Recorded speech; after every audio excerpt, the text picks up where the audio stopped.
Enforcement directorate ED ने भारत के 10 जगहों पर रेड किया, जिनमें 6 स्थान बंगाल में थी और 4 स्थान वो दिल्ली में स्थित थी। और मुख्यतः अनूप माझी नामक व्यक्ति जो कि इस कोल स्कैम में इन्वॉल्व है, उनके प्रेमाइसेस, उनके ऑफिस इत्यादि में रेड हुआ। उस रेड में मालूम पड़ा कि एक हवाला का रैकेट भी इन्वॉल्व है और इसमें पीएमएलए का केस भी बनता है, prevention of money laundering act. जब यह हवाला के चेन को देखा गया कि किस किस माध्यम से हवाले के पैसे को आगे बढ़ाया जाता था, आगे भेजा जाता था, तो एक कंपनी सामने आई जिसका नाम है आईपैक, PAC। तो इस आईपैक कंपनी के प्रेमाइसेस में भी बंगाल में रेड हुआ। रेड जब चल रहा था उस समय उच्च पुलिस अधिकारी आए और उन्होंने आके ईडी के ऑफिसर्स से अपना वेरिफिकेशन मांगा, अपना आईडी मांगा, जो कि स्वाभाविक है कि ऑथेंटिक रेड हो रहा है कि नहीं हो रहा है, ये जानने के लिए होता है। ईडी के अधिकारियों ने, जो हमने मीडिया में देखा कि उन्होंने अपने आइडेंटिफिकेशन कार्ड इत्यादि सब दिखाया, जो ऑथेंटिक डॉक्यूमेंट्स थे रेड्स को परटेनिंग, कि रेड करने के लिए उनके पास डॉक्यूमेंट्स है, वह भी दिखाया। और उसके बाद पीसफुली रेड चल रहा था कि अचानक ममता बनर्जी बंगाल पुलिस के साथ वहां पहुंच गई आईपैक के ऑफिस में, और खुद सबको धक्का देते हुए आईपैक के ऑफिस के प्रांगण के अंदर जहां रेड चल रहा था वहां वो स्वयं घुसी और उसके बाद वहां से फिजिकल डॉक्यूमेंट्स, कागज इत्यादि, इलेक्ट्रॉनिक एविडेंस जैसे पेन ड्राइव, लैपटॉप इत्यादि और भी कई तरह के एविडेंसेस को उन्होंने अपने साथ ले लिया। आप जरा चिंता करके देखिए, शायद ऐसे वाकयात, ऐसा मैं कहूंगा दृश्य हिंदी फिल्म में भी आपने नहीं देखा होगा कि कहीं सीबीआई या ईडी की रेड चल रही हो और स्वयं मुख्यमंत्री वॉक्स इन, खुद मुख्यमंत्री अंदर आती है और आके एविडेंस लेके चली जाती है। प्रतीक जैन नामक व्यक्ति, जिसको आईपैक का सारा आइडिया है, जो आईपैक चलाता है, आईपैक के प्रीमाइसेस में रेड होता है और आईपैक के प्रतीक जैन जी के घर में रेड होता है, और दोनों ही जगह ममता बनर्जी व्यवधान करती है, इलेक्ट्रॉनिक और फिजिकल एविडेंस चुराती है और वहां से ले जाती है। बंगाल की पुलिस का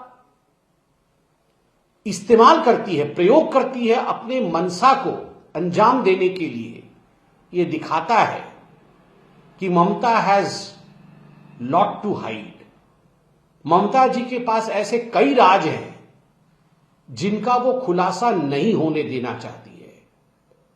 याद करिए, ममता बनर्जी जी के ही एक मंत्री, उनके कैबिनेट के ही कलीग, उनके ही एमएलए मदन मित्रा ने विगत वर्ष 2025 में कहा था कि ये पैक वाले, जो आई पैक को वो पैक वाला कहते थे, कि ये जो पैक वाले हैं ये बड़े भ्रष्ट हैं, यही हमें बर्बाद करके मानेंगे। खुद उनके नेताओं ने आईपैक वालों को भ्रष्ट कहा था। और जब आईपैक के दफ्तर पे और आईपैक के प्रतीक जैन के घर पे रेड होती है तो ममता बनर्जी एविडेंसेस को चुराने के लिए, साक्ष्य को चुराने के लिए खुद आ जाती है और दबंगई के साथ साक्ष्य चुरा के ले जाती है। यह अपने आप में मुझे लगता है बहुत ही शर्मनाक और बहुत ही दुखद विषय है। Is Bengal outside of the purview of the law in India? क्या बंगाल को ममता बनर्जी ने ऐसा बना दिया है कि वो भारत के कानून के बाहर कोई क्षेत्र है? जहां ममता बनर्जी कहती है घुसपैठियों के विरोध में कोई कानून नहीं लागू होना चाहिए, जहां ममता जी कहती है एसआईआर लागू नहीं होना चाहिए, जहां ममता जी कहती है कि मैं बीएसएफ को बॉर्डर फेंसिंग के लिए जमीन नहीं दूंगी, जहां ममता जी कहती है ईडी का रेड नहीं होना चाहिए, और ईडी का रेड होता है तो स्वयं ममता बनर्जी ईडी के ऑफिसर्स को धमकाने के लिए वहां पहुंच जाती है। Is Bengal cut off from India? क्या बंगाल को भारत से काटने की कोशिश ममता बनर्जी कर रही है? यह सवाल बहुत जायज है और आज प्रत्येक बंगाली को, प्रत्येक हिंदुस्तानी को यह सोचना चाहिए कि आखिरकार ये जो माफिया राज चल रहा है, ये जो दबंगई का राज चल रहा है बंगाल के अंदर, जहां भ्रष्टाचार को बचाने के लिए स्वयं मुख्यमंत्री उतर के आ रही है, ये कब तक चलेगा? जनता है, जनार्दन है, सब समझती है और जनता के मन में, जनता के मानस पटल पर भ्रष्टाचार के लिए कोई भी ममत्व नहीं है। The public does not have any sympathy for corruption and those who support corruption. So we are absolutely sure that in the days to come, the people of Bengal will resort to democratic means to answer to the anarchy of Mamata Banerjee.